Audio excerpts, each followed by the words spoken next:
स्वागत है बच्चों आप सभी का ऑनलाइन क्लासेस में। उम्मीद है आप और आपका परिवार रोजाना की तरह ठीक होगा, अच्छा होगा। प्यारे बच्चों, इससे पहले हम अपने जीव विज्ञान के 2 चैप्टर पूरे कर चुके हैं इसी तरह वीडियो के माध्यम से।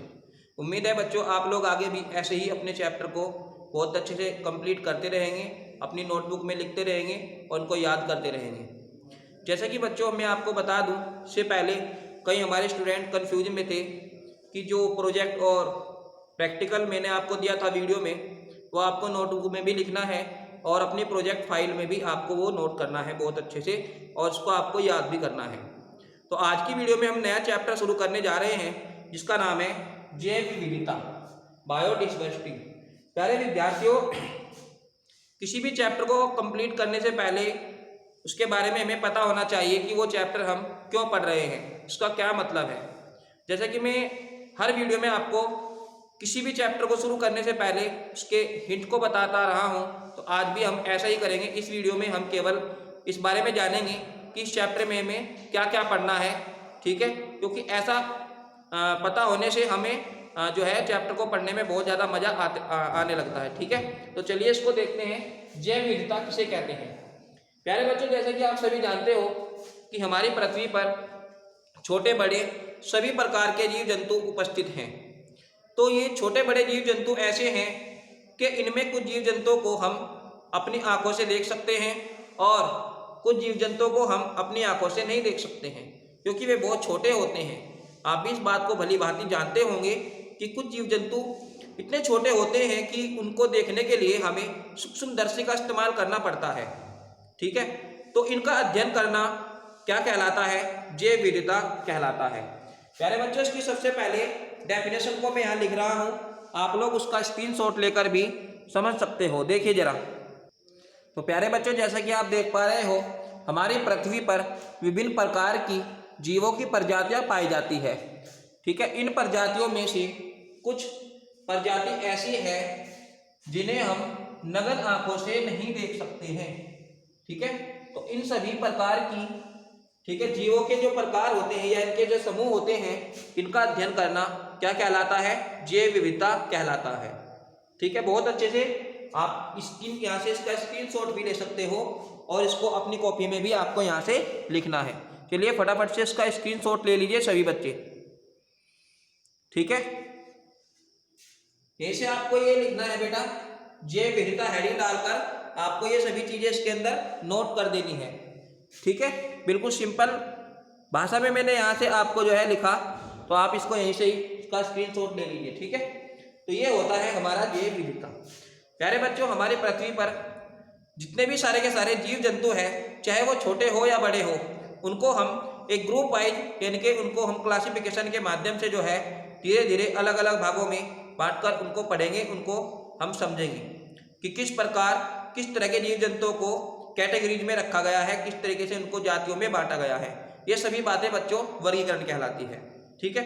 जैव विविधता के लिए वर्गीकरण हमें पढ़ना बहुत जरूरी हो जाता है, जिसका नाम है क्लासिफिकेशन। क्लासिफिकेशन।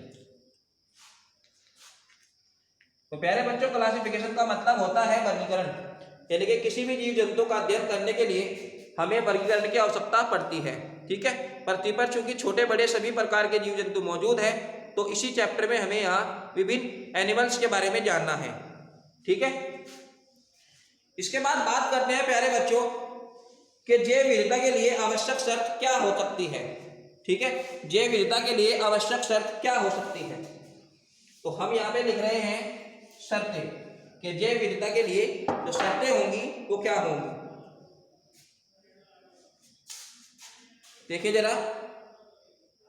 तो प्यारे बच्चों, इसकी जो शर्तें होंगी, अत्यधिक वर्षा वाले क्षेत्र होंगे और ऐसे क्षेत्र होंगे जहां पर तापमान उच्च हो, यानी कि जहां का वातावरण बहुत ज्यादा गर्म होता है या फिर वहां पर बहुत ज्यादा वर्षा होती है, ठीक है। तो ऐसे क्षेत्रों में ही क्या होता है? हॉट स्पॉट होता है।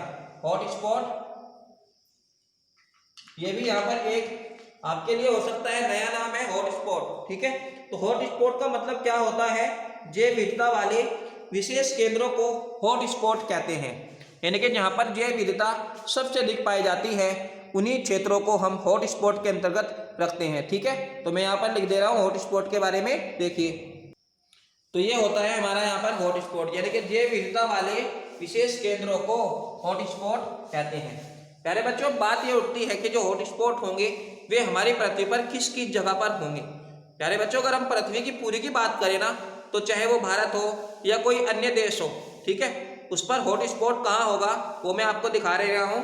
यहाँ पर देखिए जरा, एक पृथ्वी के अंदर हम इस तरीके से बनाकर समझेंगे इसको। तो जैसे कि आप देख रहे हो, हमारे पास यहाँ एक पृथ्वी है, इसकी जो एक रेखा है कर्क रेखा, और इसके नीचे जो है एक रेखा विषुवत रेखा है, ठीक है। इनका जो एंगल होता है, इनका जो कोण होता है वो 23.5 डिग्री होता है, ठीक है। और यहाँ पर जो होता है हमारा सबसे अधिक वर्षा होती है, ठीक है। समझ लीजिए प्यारे बच्चों इस बात को बहुत अच्छे से, बहुत ही महत्वपूर्ण बात है ये। यहाँ पर वर्षा बहुत अधिक होती है, ठीक है। जो विषुवत और कर्क रेखा के मध्य वाला भाग है, इस पर वर्षा भी बहुत अधिक होती है, और यहाँ का तापमान भी बहुत ज्यादा होता है, ठीक है। यहाँ का तापमान और वर्षा बहुत अधिक होने के कारण जितने भी हॉट स्पॉट होंगे वो इसी क्षेत्र के अंदर रखे जाएंगे, ठीक है। इसके बाद बात करेंगे, इस क्षेत्र को प्यारे बच्चों उष्णकटिबंधीय क्षेत्र कहते हैं, ठीक है। ये विभिन्न प्रकार की जो प्रवेश परीक्षाएं होती है या फिर IAS PCS लेवल के एग्जाम होते हैं ना, उनमें भी ये बात अक्सर पूछी जाती रहती है। तो इस क्षेत्र को क्या कहते हैं? उष्णकटिबंधीय क्षेत्र कहते हैं, उष्णकटिबंधीय क्षेत्र हम इसको कहते हैं, ठीक है। जहां पर बहुत ज्यादा वर्षा होती है और यहाँ का जो टेम्परेचर होता है वो भी बहुत ज्यादा होता है। अभी अगर इसके बाद बात करें, अगर हम ध्रुव की ओर यहाँ से बढ़ेंगे ना, ऊपर की ओर बढ़ेंगे, तो वर्षा क्या हो जाएगी? कम हो जाएगी, और यहाँ का तापमान भी कम होता जाएगा। अगर आप ऊपर की ओर चलते हो तो वर्षा भी कम होती जाएगी और तापमान भी ऊपर की ओर चलने से कम होता जाएगा। ऐसे अगर आप नीचे की ओर चलते हो तो वहां पर भी वर्षा कम होती जाएगी और तापमान भी जो है कम होता जाएगा, ठीक है। तो आप सिंपल समझ सकते हो कि जो उष्णकटिबंधीय क्षेत्र होते हैं वहां पर सबसे अधिक वर्षा होती है और वहां पर ही तापमान भी जो है बहुत ज्यादा होता है। इसी कारण जो हॉट स्पॉट है वो इसी क्षेत्र के अंदर आते हैं, ठीक है। फिलहाल बच्चों हम बात करेंगे भारत की। भारत के अंदर इसको जो है किस क्षेत्रों में या किस राज्यों में इसको, ठीक है, रखा गया है, यानी कि भारत के ऐसे कौन कौन से क्षेत्र हैं जो हॉट स्पॉट के अंदर आते हैं। देखिए जरा, तो बच्चों अगर हम बात करें भारत के गुजरात राज्य से लेकर कन्याकुमारी तक, ठीक है, यहाँ से तो गुजरात है, गुजरात से लेकर ये जो सारा का सारा कन्याकुमारी तक का जो हिस्सा है सारा का सारा, यहाँ पर वर्षा जो है बहुत ज्यादा होती है।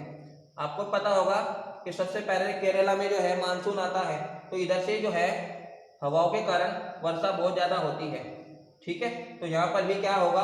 हॉट स्पॉट होगा। यानी कि भारत में अगर हम बात करें तो सबसे ज्यादा जो वर्षा वाला क्षेत्र है, एक तो है आ जाएगा आपका अंडमान निकोबार, इधर पूर्वी हिमालय के ठीक नीचे की ओर यहाँ पर, ठीक है। इधर भी प्यारे बच्चों जो पूर्वी हिमालय है, इसके इधर भी हिमालय के पास से जो हवा टकराएंगी वहां पर भी बहुत ज्यादा वर्षा होगी, ठीक है। तो यहाँ पर भी जो है अंडमान निकोबार जो द्वीप समूह है, ठीक है, और आपका ये दो टापू बने हुए हैं, यहाँ पर भी भारत के हिस्सों में बहुत ज्यादा वर्षा होती है, ठीक है। तो प्यारे बच्चों उम्मीद है कि ये वीडियो आपकी बहुत अच्छे से समझ में आ गया होगा, ठीक है। उम्मीद है बच्चों आपने यहाँ से इसको बहुत अच्छे से जो है नोट बनाना है, इसको लिखना है, ठीक है। अगर आपकी कोई भी क्वेश्चन संबंधित टॉपिक से समझ में नहीं आता है तो आप मुझे कमेंट करके पूछ सकते हो। आज की वीडियो में केवल इतना ही, धन्यवाद।